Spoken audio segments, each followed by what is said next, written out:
ನಮಸ್ತೆ ಎಲ್ಲರಿಗೂ. ಇವತ್ತು ನಾವು ಮನೆಯಲ್ಲೇ ನ್ಯಾಚುರಲ್ ಶ್ಯಾಂಪು ಬೇಸ್ ಮಾಡೋದು ಹೇಗೆ ನೋಡೋಣ. ಅದಕ್ಕೋಸ್ಕರ ಜಸ್ಟ್ ನಾನು 3 ಇಂಗ್ರೀಡಿಯೆಂಟ್ ತೊಗೊಂಡಿದ್ದೀನಿ. ಒಂದು ಅಂಟ್ವಾಳಕಾಯಿ, ಸೀಗೆಕಾಯಿ, ಬಾದಾಮ್, ಗೋಂದು.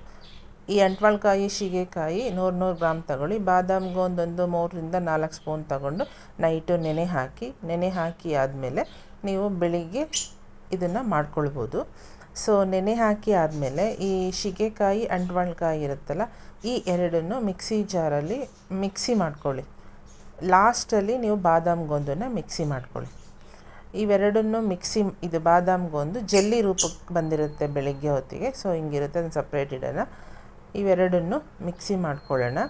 ಇದನ್ನು ನೀವು ಮನೆಯಲ್ಲೇ ಲೈಕ್ ಶಾಂಪೂ ಥರನಾದರೂ ಯೂಸ್ ಮಾಡ್ಬೋದು, ಇಲ್ಲ ಬೇಸ್ ಥರ ಯೂಸ್ ಮಾಡಿಕೊಂಡು ಇದಕ್ಕೆ ಯಾವುದಾದ್ರೂ ನಿಮಗೆ ಲೈಕ್ ನನಗೆ ದಾಸವಾಳ ಬೇಕು ಅಂತಂದರೆ ದಾಸವಾಳ ಆ್ಯಡ್ ಮಾಡ್ಕೊಳ್ಳಿ, ಇಲ್ಲ ಎಲೋವೆರಾ ಜೆಲ್ ಬೇಕು ಅಂತಂದರೆ ಎಲೋವೆರಾ ಜೆಲ್ ಆ್ಯಡ್ ಮಾಡ್ಕೊಳ್ಳಿ, ಫ್ಲೆಕ್ಸ್ ಸೀಡ್ಸ್ ಬೇಕಂತಂದರೆ ಫ್ಲೆಕ್ಸ್ ಸೀಡ್ಸ್ನ ಆ್ಯಡ್ ಮಾಡಿಕೊಂಡು ಮಾಡ್ಕೋಬೋದು. ಇವಾಗ ಮಿಕ್ಸಿ ಆಗಿದೆ. ಇದನ್ನು ನಾವಿವಾಗ ಸೋಸ್ಕೊಳ್ಳೋಣ. ನಾನು ಸ್ಟೈನರಲ್ಲೂ ಸೋಸ್ತೀನಿ, ಪ್ಲಸ್ ಬಟ್ಟೆಯಲ್ಲಿ ಒಂದು ಸತಿ ಸೋಸ್ತೀನಿ.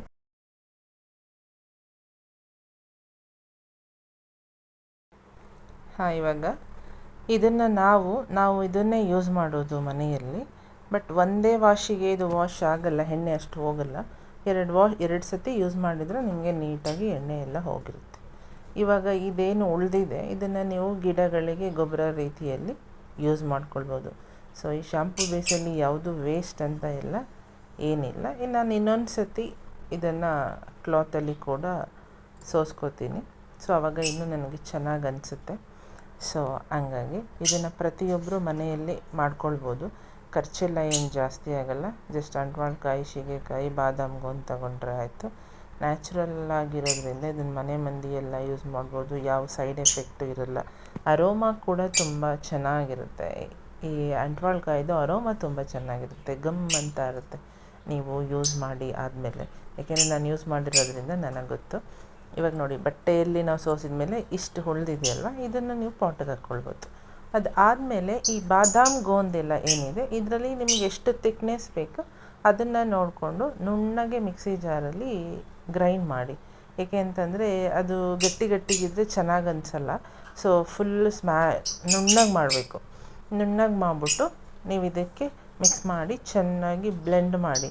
ನಾನು ಲಾಸ್ಟಲ್ಲಿ ಕನ್ಸಿಸ್ಟೆನ್ಸಿ ಹೇಗಿರುತ್ತೆ ತೋರಿಸ್ತೀನಿ. ಸೊ ಇದನ್ನು ಆರಾಮಾಗಿ ಪ್ರತಿಯೊಬ್ಬರು ಮನೆಯಲ್ಲಿ ಮಾಡ್ಕೊಳ್ಳಿ. ಸೊ ನ್ಯಾಚುರಲ್ ಆಗಿರೋದ್ರಿಂದ ಯಾವುದು ಸೈಡ್ ಎಫೆಕ್ಟ್ಸ್ ಅಂತ ಇರಲ್ಲ. ಮಾಡಿಕೊಂಡು ಇದನ್ನೇ ಶಾಂಪೂ ಥರನಾದರೂ ಯೂಸ್ ಮಾಡ್ಬೋದು, ಶಾಂಪೂ ಬೇಸ್ ಥರ ಯೂಸ್ ಮಾಡ್ಬೋದು. ಬೇಸ್ ಥರ ಯೂಸ್ ಮಾಡಿ ನಿಮಗೆ ಯಾವ ಫ್ಲೇವರ್ ಬೇಕೋ ಅದು ಹಾಕ್ಕೊಳ್ಬೋದು. ಇಲ್ಲ ನಂಗೆ ಅರೋಮಾ ಬೇಕು ಅಂತಂದರೆ ನೀವು ಒಂದೆರಡನ್ನೇ ಎಸೆನ್ಷಿಯಲ್ ಆಯಿಲ್ ಹಾಕ್ಕೊಳ್ಳಿ. ಆವಾಗ ಇನ್ನೂ ಜಾಸ್ತಿ ಅರೋಮಾ ಇರ್ತದೆ. ಸೊ ಫ್ರೆಶ್ನೆಸ್ಸು ನಿಮಗೆ ಕೊಡುತ್ತೆ ಈ ಶಾಂಪು. ಆಯಿಲ್ನೂ ಕೂಡ ಚೆನ್ನಾಗಿ ವಾಶ್ ಮಾಡುತ್ತೆ. ನೋಡಿ, ಈ ಕನ್ಸಿಸ್ಟೆನ್ಸಿ ಇದೆ. ಅಂಟ್ವಾಳಕಾಯಿ ಏನು ಮಾಡುತ್ತೆ ಅಂದರೆ ಕೂದಲನ್ನ ಫುಲ್ ಡ್ರೈ ಔಟ್ ಮಾಡುತ್ತೆ. ಸೊ ಇದು ಕೆಡ್ದಂಗೆ ಇರಲಿ ಅಂತ ನಾನು ಬಯೋ ಎನ್ಜೈಮ್ ಅಂತ ಪ್ರಿಸರ್ವೇಟಿವ್ ಯೂಸ್ ಮಾಡಿದ್ದೀನಿ. ಇದು ನ್ಯಾಚುರಲ್ ಪ್ರಿಸರ್ವೇಟಿವ್. ಇದನ್ನು ನೀವು ಮನೆಯಲ್ಲೇ ತಯಾರಿಸ್ಕೋಬೋದು, ಇಲ್ಲಾಂದರೆ ಹೊರಗಡೆ ಕೂಡ ಸಿಗುತ್ತೆ. ಪ್ಲಸ್ ನಾನು ಇದನ್ನು ಇವಾಗ ಬಾಟಲಲ್ಲಿ ಸ್ಟೋರ್ ಮಾಡಿ ಇಟ್ಕೊಳ್ತೀನಿ. ನೋಡಿ, ಇವಾಗ ಈಗಿದೆ. ಸ್ಟೋರ್ ಮಾಡಿ ಇಟ್ಕೊಂಡು ನಾವು ಸ್ನಾನ ಮಾಡಬೇಕಾರಲ್ಲ ಇದನ್ನೇ ಯೂಸ್ ಮಾಡೋದು. ನೀವು ಕೂಡ ಇದನ್ನು ಮನೆಯಲ್ಲಿ ಮಾಡಿಕೊಂಡು ಸ್ಟೋರ್ ಮಾಡಿ ಇಟ್ಕೊಂಡು ಯೂಸ್ ಮಾಡ್ತಾ ಬನ್ನಿ. ಸೊ ನಿಮ್ಗೆ ಏರ್ ಗ್ರೋತು ಚೆನ್ನಾಗಿರುತ್ತೆ, ಕೂದಲು ಕೂಡ ಆರೋಗ್ಯವಾಗಿರುತ್ತೆ. ಲಾಸ್ಟಲ್ಲಿ ಕನ್ಸಿಸ್ಟೆನ್ಸಿ ಈ ರೀತಿ ಇದೆ. ಸೊ ನಿಮಗೆ ಈ ಚಾನಲ್ ಇಷ್ಟ ಆಯಿತು, ಇನ್ಫಾರ್ಮೇಷನ್ ಇಷ್ಟ ಆಯಿತು ಅಂದರೆ ಲೈಕ್ ಮಾಡಿ, ನಮ್ಮ ಚಾನಲ್ನ ಸಬ್ಸ್ಕ್ರೈಬ್ ಮಾಡಿ. Thank you so much.